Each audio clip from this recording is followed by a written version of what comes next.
Nokuchingamidzai madekwanano kumusangano wematumba we-East Zimbabwe Conference uchange urikitirwa pamhepo usati wakamboitwa munzvimbo ino ye-East Zimbabwe Conference.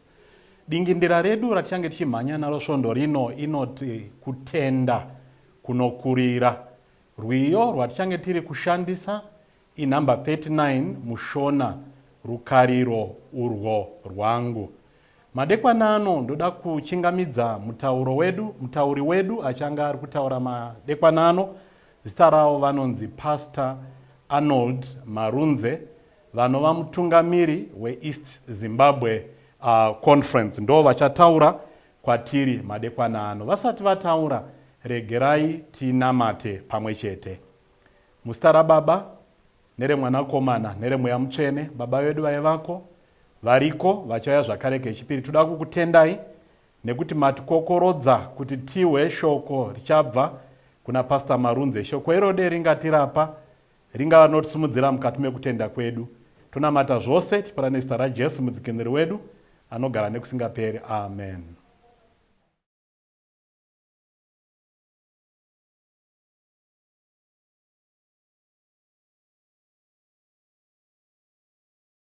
Kwaziso kwamuri mose vana vaMwari, kumativi mana enyika kwose kwamuri. Mufaro wedu mukuru kuverengwa pakati pevapenyu, kuwanikwa pakati pevari kurarama. Toda kupa kutenda zvikuru kuna Mwari wedu nenguva yakadai, mumazuva akadai.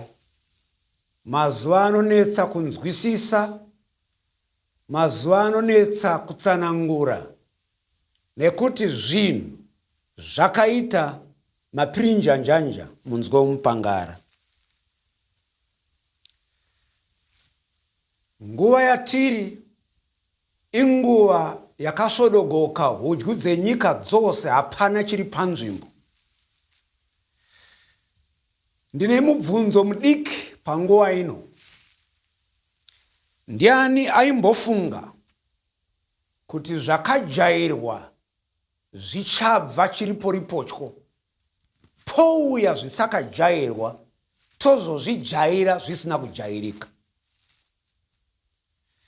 Ndiani aimbofunga kuti tichafamba takavhara miromo?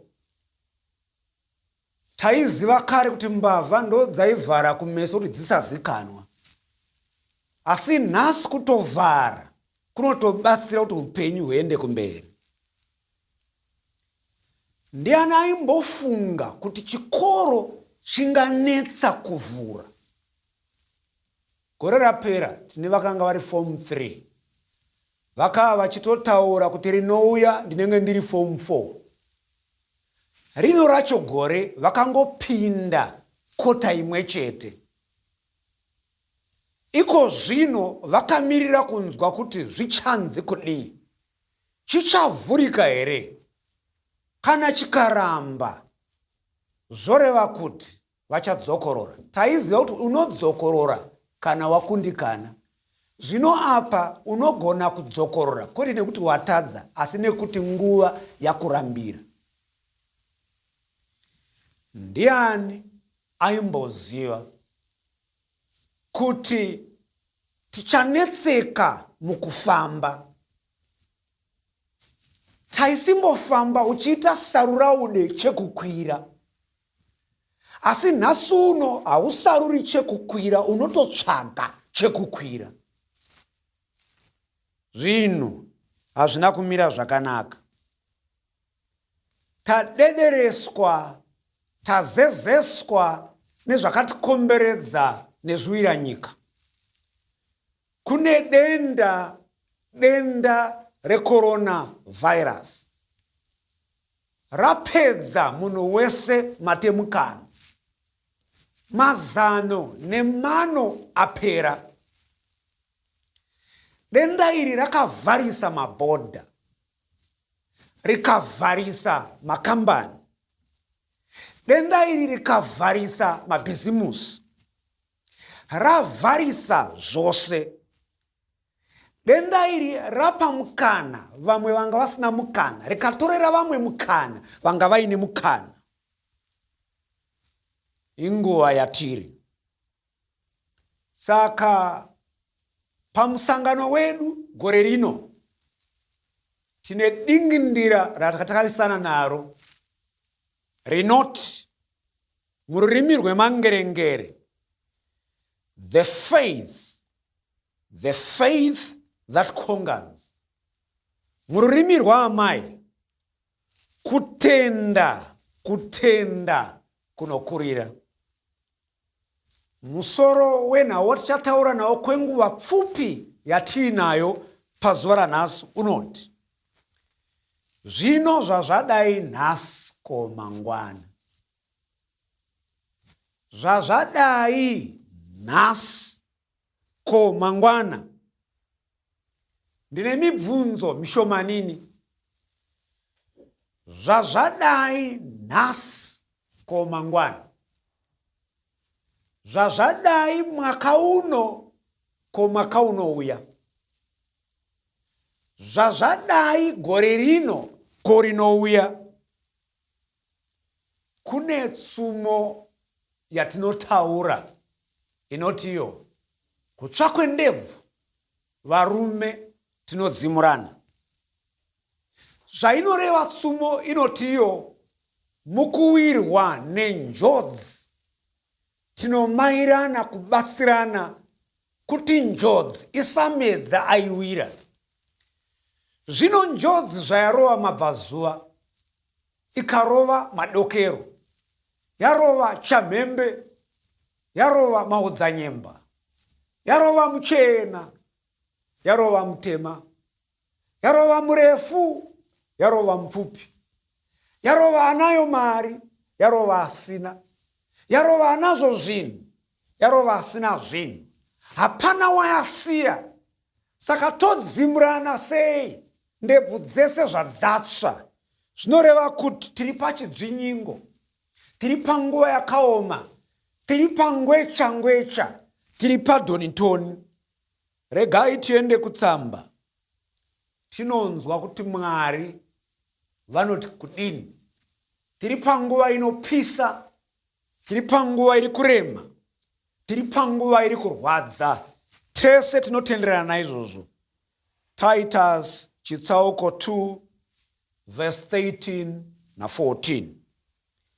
Takatarira tariro inofadza nekuonekwa kwokubwinya kwaMwari mukuru nomuponese Kristu Jesu, wakazvipa nokuda kwedu kuti atidzikinure pazvisakarurama zvose, kuti azviwanire vanhu vave vake chaivo, vanhu vanoshingaira mabasa akanaka. Regai ndidzokorore tsamba. Titus 2 verse 13 na 14. Takatarira tariro inofadza nekuonekwa kwokubwinya kwaMwari mukuru nomuponesi wedu Kristu Jesu, wakazvipa nokuda kwedu kuti atidzikinure pazvisakarurama zvose, kuti atinatse, azvinatsire vanhu vave vake chaivo, vanhu vanoshingaira mabasa akanaka. Ngatinamate. Baba kudenga, tiri munguva yakaoma, apo tariro yapera, apo tisisina kuziva kutobata papi. Taingakumbirawo panguva ino, shoko renyu pariri kutaura kwatiri, mutipewo kutenda kunokurira, mutipewo kutenda kunopa simba rekukunda, nekuti mukasauya mukamira nesu, tariro inogona kupera nekusingaperi. Amen. Kana tiri kuverenga tsamba zvakanaka, ratiro takatarira tariro inofadza. Tariro iyi iri tariro yekuonekwa kwaMwari wedu mukuru namuponesi wedu Jesu. Vara rekutanga kana muchiriteerera riri muuzhinji, harisi kuti ndakatarira tariro inofadza, riri kuti takatarira tariro inofadza. Zvichireva kuti tisu vanhu tiri kutaura, ende chakonzeresa kutaura ndezvakatikomberedza, zvatiwira, zvatisvikira, zvatigarira, zvatigara madunduru, kufema korema, kupfakanyika korwadza, kuwana mhindupindu koramba. Saka tiri kuti isusu mushure mekuremerwa tangomirira kudzoka kwa Jesu, ndo kuchaunza kufara, nekuti pano kufara kwaramba. Tangomirira kudzoka kwa Jesu, nokuti ndo kuchaunza kugarika, nekuti pano rugare aramba. Tangomirira kudzoka kwa Jesu, nokuti ndo kuchaunza kugadzikana, nekuti pano kugadzikana kwaramba. Tangomirira kudzoka kwa Jesu, nokuti ndo kuchaunza utano, nekuti pano utano waramba. Tangomirira kudzoka kwa Jesu, nokuti ndo kuchaunza upenyu chaiwo une meaning, nekuti pano upenyu waramba. Vana vaMwari, regai ndimbokupai muenzaniso wezvinhu zvandiri kutaura, kuti pano panyika zvaramba. Muenzaniso wokutanga, kune vanhu vari mujeri vaifanira kunge vari kunze kwejeri, asi vari mujeri nekuda kwevamwe vanhu vari kunze vanofanira kunge vari mujeri. Ndoda kuti mungoona kurwadza kwenyika, kuti ari mukati handiye aifanira kunge ari mukati, ari kunze ndiye anofanira kunge achitori mukati. Ndo kunetsa nekurwadza kwenyika. Regai ndikupei umwe muenzaniso. Ko zvino tine vanhu vari mumba vakapinda mumba mumarriage, nekuti vakaburitsa mumwe anga arimo, vavamo nekuti pane wavakaburitsa ave panze nekuti makamuburitsa. Ndo kurema kwenyika uko. Regai ndiende mberi ndichikupai mienzaniso yekurwadza kwenyika. Kune vanazvo vaifanira kunge vasinazvo, nekuti vakatorera vaiva nazvo nekuda kwekurema. Vaiva nazvo vakasara vasina. Pari zvino vanodya nhoko dzezvironda. Kurema kwenyika uku. Regai ndirega kupedza nguva ndichiramba ndichikunongedzererai. Tiri kungoti Titus 2:13. Takatarira tariro inofadza nekuonekwa kwokubwinya kwaMwari mukuru nomuponesi wedu Kristu Jesu. Hongu vana vaMwari, ndapa picture yekurwadza kwepasi rino. Hongu ndaburitsa kurema mutoro wepanyika ino. But regai tidai, nekuti tikaisiya yakadai, taisira panorema. Regai tiende kuna vaRoma chapter 8 verse 18. Ndinoti matambudziko enguva ino hana kufanira kuenzaniswa nekubwinya kuchazoratidzwa kwatiri. Regai ndidzokorere tsamba. Ndinoti matambudziko enguva ino hana kufanira kuenzaniswa nekubwinya kuchazoratidzwa kwatiri. Tsamba rine pfungwa inoti chakajairika kana kurema kwaremesesa kukanda mapfumo pasi. Kana zvarema chakajairika kusotoka. Kana zvagozha chakajairika kuregedza. Asi tsamba iri riri kuisa imwe pfungwa inotsigirwa netsumo inoti mutanda unorema wava kusvika pamusha. Mutanda unorema wava kusvika. Zoreva kuti unogona kujata danda uchiti randiremera, iwe wasarirwa nenhano ina kupinda ruwanzi. Regai nditi tsamba riri kutiro panguva ino dzimba dzarema. Pane vatosarudza kubuda nekuti mumuchato hamusisina nhapitapi. Asi tsamba riri kuti hakuchisiri kure wadi wambotsunga kwenguva duku nekuti nhapitapi yave pedyo. Kurera kwakurema. Vamwe vafunga kudzisiya mhuri idzi because zvarema.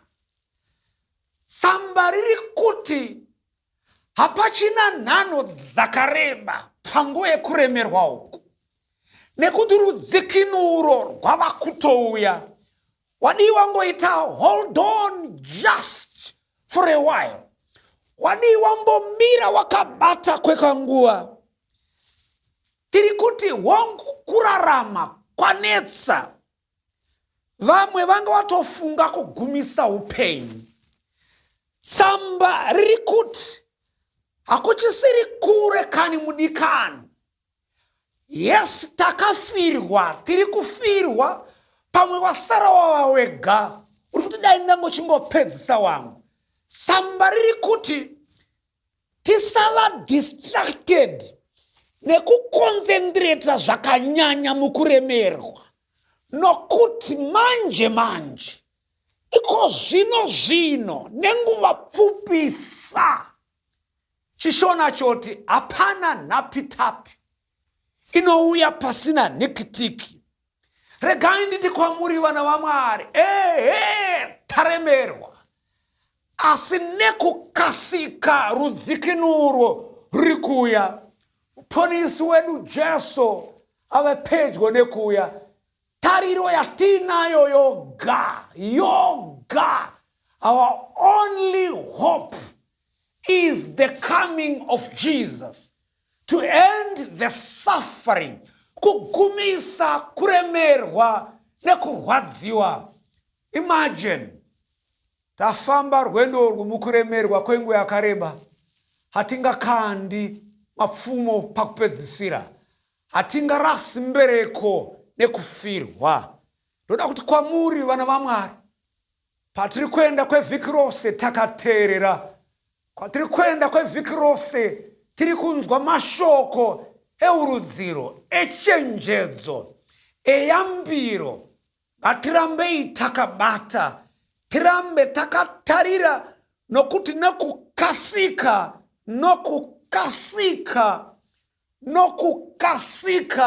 wamanda inorira, wamanda iri kuzorira zvepasi rino zvopetwa, topinda mumafaro, todura pefu kekupedzisira, toti hoyu muponesi wedu watanga takamirira kwenguva yakareba. Amen. Mwari vakukomborerei. Tinamate. Baba kudenga, tinoramba tichiuya pamberi penyu, tichitenda shoko renyu rinotiyambira nekutichenjedza kuti munouya kuzogumisa kuremerwa kwedu. Chitipaiwo simba iri kekupedzisira kano, tisakanda kujata svinga isu tasvika. Tinodawo another portion yesimba renyu, another portion yekutenda kunotipa simba rekurwisa zvinotirwisa, kuitira kuti kukurira kuwanikwe. Ndo kunamata kwedu nekukumbira kwedu, kubva iye zvino nekusingaperi. Amen. Have you failed in life's battle to accomplish your plans? Is your heart so heavy laden? Do you feel the Lord's command? Do you feel that no one loves you and there's no use to try? Just bring your case to Jesus, your soul you'll satisfy. Pick up the broken pieces and bring them to the Lord. Pick up the broken pieces, trust in His holy word. He will put them back together and make your life complete. Just place the broken pieces at the Savior's feet. You may feel that there is no hope, broken hearts just cannot mend. Though you're torn in many pieces, Christ can make you whole again. Storms of doubt blow all directions, but don't you be afraid. God can make all corrections. He made your body out of clay. Pick up the broken pieces and bring them to the Lord. Pick up the broken pieces, trust in His holy word. He will put them back together and make your life complete. Just place the broken pieces at the same